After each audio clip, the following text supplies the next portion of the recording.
ሰላም ሰላም የጌታ ጸጋና ሰላም ምህረትም ከሁላችን ጋር ይሁን።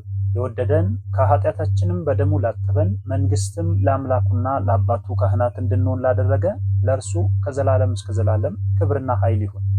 እንደምን ሰነበታችሁ? እግዚአብሔር ይመስገን። እንዲህ ባለ መልኩ ከብዙ ጊዜ በኋላም ቢሆን እንድንገናኝ የረዳን የኛና የአባቶቻችን አምላክ የኢየሱስ ክርስቶስ አባትና አምላክ እግዚአብሔር ስሙ የተመሰገነ ይሁን። በመግቢያዬ በሌላኛው ክፍል ላይ አንድ ጥቆማ ሰጥቻችሁ ነበር። እግዚአብሔር ቢፈቅድና ቢረዳን በኤዥያ የነበሩ ሰባቱን አብያተ ክርስቲያናት ተራ በተራ መንፈስ ቅዱስ ያስተምረናል ብዬ ነበር። እንደ እግዚአብሔር ቃል አሁንም እግዚአብሔር ለዚህ ቃል መግቢያ የሚሆነውን ነገር ያካፍለናል። እግዚአብሔር ስሙ የተመሰገነ ይሁን። በዮሐንስ ራእይ ምዕራፍ 1 ቁጥር 19 ላይ እንዲህ የሚል ቃል እናገኛለን።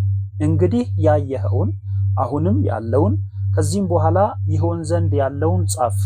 ያየኸውን እንግዲህ ያየኸውን አሁንም ያለውን ከዚህም በኋላ ይሆን ዘንድ ያለውን ጻፍ የሚል ቃል እናነባለን። በዮሐንስ ራእይ ምዕራፍ 1 ቁጥር 19 ላይ ያየኸውን 1 አሁን ያለውን 2 ከዚህም በኋላ ይሆን ዘንድ ያለውን በሶስት ክፍሎች ነው። ሙሉ 22ቱ የዮሐንስ ራእይ መጽሐፍት ምዕራፎች እነዚህ ሶስቱ ሐሳቦችን የያዙ ናቸው። ያየኸውን ሲል ዮሐንስ እያየ የነበረውን ጌታ ተገልጦ በሆነበት ጊዜ በዛ ሰዓት እያየ የነበረውን ደግሞ ይቀጥልና አሁን ያለውን ዮሐንስ ያይበት የነበረውን ጊዜና ሰዓት ከዛ አሁን ያለውን የሚለው ሐሳብ በነገራችን ላይ የመጽሐፍ ቅዱስ አስተማሪዎች መንፈስ ቅዱስም ሲያብራራ እንደሚያትትልን የቤተ ክርስቲያን ዘመን የሚለውን ወይም የጸጋው ዘመን የሚለውን ክፍል ይመለከታል። አሁን ያለውን ምክንያቱም አሁን ያለነው መች ነው? የቤተ ክርስቲያን ዘመን ላይ ነው ያለነው። የጸጋው ዘመን ላይ ነው ያለነው። እሷ ሁለተኛዋ ክፍል ናት። ቅድም በጠቆምኩባችሁ ክፍል ላይ ሰባቱ የኤዥያ አብያተ ክርስቲያናት ተብለው በዮሐንስ ራእይ ምዕራፍ 2 ከቁጥር 1 ጀምሮ እስከ ምዕራፍ 3 መጨረሻ ድረስ የተተነተኑት ሰባቱ አብያተ ክርስቲያናት አሁን ያለውን የሚለውን ክፍል ይይዛሉ ማለት ነው። አሁን ያለውን ማለት 2000ውን አሁን የቆጠርነውን የደረስንበትን የቤተ ክርስቲያን ዘመን ወይም የጸጋው ዘመን የሚባለውን ክፍል ይይዛሉ ማለት ነው። እነዚህ ሰባቱ አብያተ ክርስቲያናት እንዴት? እነሱ ያኔ አይደል የነበሩት? አዎ ያኔ ነው የነበሩት። ግን የቤተ ክርስቲያንን እድሜ በዛ እድሜዋ ውስጥ ቤተ ክርስቲያን ምን አይነት መልክ እንደሚኖራት የሚጠቁሙ አብያተ ክርስቲያናት ናቸው ሰባቱ አብያተ ክርስቲያናት። የአሁኗ ዘመን ቤተ ክርስቲያን የትኛዋን ቤተ ክርስቲያን ትጠቁማለች ወይም ትመለከታለች ካልን ስናነብ ስንማማር መንፈስ ቅዱስ ይህንን ነገር እያብራራልን ሲመጣ የምናየው ክፍል ነው። ኤፌሶን አለ፣ ሰምርኔስ አለች፣ ሰርዴስ አለ፣ ጴርጋሞን አለ፣ ፊላድልፊያ አለ፣ ቲያጥሮን አለ፣ ሎዶቅያ አለች። እነዚህ ሰባቱ በኤዥያ የነበሩት አብያተ ክርስቲያናት በነገራችን ላይ አብያተ ክርስቲያናቱ እነዚህ ብቻ አይደሉም፣ ግን ለሳምፕል የቤተ ክርስቲያንን ዘመን መልክ ያሳያሉ ብሎ እግዚአብሔር በሐዋርያው በኩል በመንፈስ ቅዱስ መግለጥ እነዚህን አብያተ ክርስቲያናት አስቀምጧል። እያንዳንዱ አብያተ ክርስቲያናት ቤተ ክርስቲያን ያሳለፈችበትን ዘመን ያመለክታሉ። እያንዳንዱ ሰባቱም በምናጠናቸው ክፍል ጊዜ የምንረዳው እውነት ይሆናል እና እነዚህ አብያተ ክርስቲያናት አሁን ያለውን የቤተ ክርስቲያን መልክ የሚያሳዩ ናቸው ተብሎ በመጽሐፍ ቅዱስ አስተማሪዎች በመንፈስ ቅዱስ ማብራራት የምንረዳበት እውነት ይሆናል። ሶስተኛውስ ከዚህ በኋላ ይሆን ዘንድ ያለውን ቤተ ክርስቲያን በመነጠቅ ዘመኗ ያበቃል። ትወሰዳለች። አንደኛ ተሰሎንቄ ምዕራፍ 4 ከቁጥር 13 እስከ 16 ባለው ክፍል ላይ የተሰሎንቄ አማኞችን ግድ የለም የሞቱት ይነሳሉ፣ እኛ በህይወት ያለነው እንቀየራለን፣ ከዚያስ ጌታን ለመቀበል በደመና እንነጠቃለን ይላል። አሁን ያለው ዘመን የሚጠቀለለው እንዴት ነው ካልን ቤተክርስቲያን በመነጠቋ ዘመኑ ይጠቀለላል ወይም የጸጋው ዘመን እዛ ጋር ያበቃል ማለት ነው። አሁን ያለው የሚለው ክፍል ይህንን ይመለከታል። ሌላኛው ሶስተኛው ክፍል ምንድነው? ከዚህ በኋላ የሚሆነውን ይላል። መቼ? ቤተክርስቲያን ከተወሰደች በኋላ ከተነጠቀች በኋላ የሚሆነውን ነገር የሚያሳየው ክፍል ነው።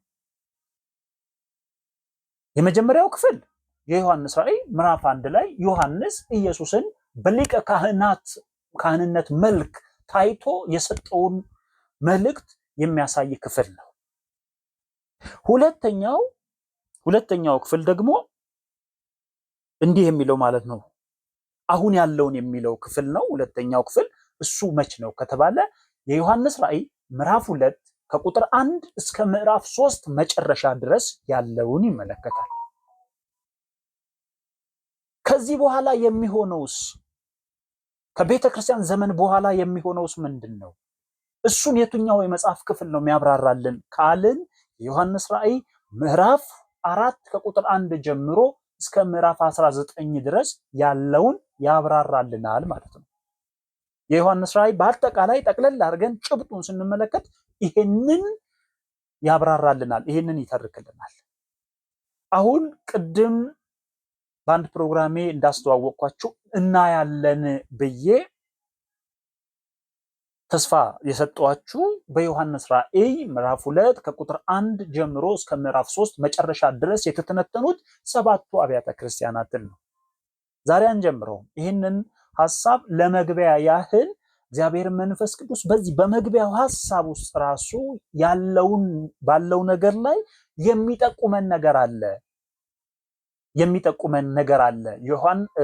ሐዋርያው ጳውሎስ ለቲቶ በጻፈው ደብዳቤ ላይ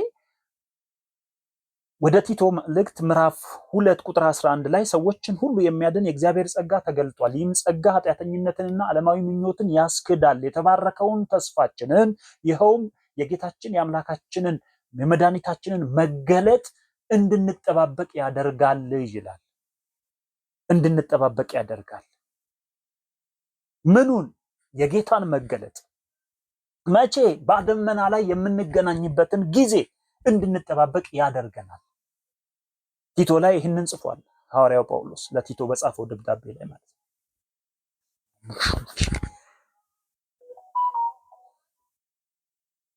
ይህን ደብዳቤ ጽፏል። ስለዚህ የቤተ ክርስቲያን ዘመን በምንድን ነው የሚያበቃው ካልን በመነጠቅ። ለዚህ ማስረጃ ምንድነው የሚሆነው? ቅድም የጠቀስኩላችሁ አንደኛ ተሰሎንቄ ምዕራፍ 4 ቁጥር 13 እስከ 16 ሐዋርያው ቅዱስ ጳውሎስ በአንደኛ ቆሮንቶስ መልእክቱ ምዕራፍ 15 ላይ በጻፈው ክፍል፣ ሌላኛው ዮሐንስ ራሱ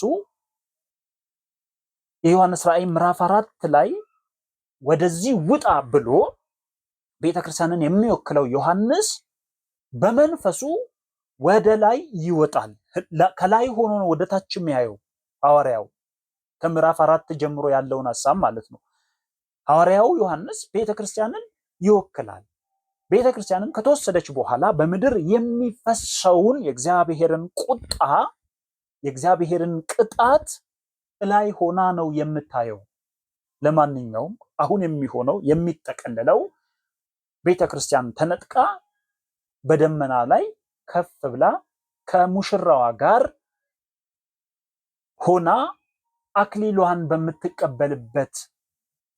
የምትቀበልበት ጊዜ ሲደርስ የቤተክርስቲያን ዘመን ያበቃል። እግዚአብሔር በረዳና በፈቀደልን መጠን የሚቀጥለውን ክፍል ደግሞ በሚቀጥሉት ጊዜያት እንመለከታለን። ይሄንን ለማብራሪያ ያህል ነው የተመለከትነው። በዚህ ሐሳብ ውስጥ እግዚአብሔር ለልባችን መልእክት እንዲኖረው ፈቃዱ ይሁንልን። ጸጋ ከሁላችን ጋር ይሁን። ብሩካን ሁኑ በጌታ በኢየሱስ ክርስቶስ ስም አሜን።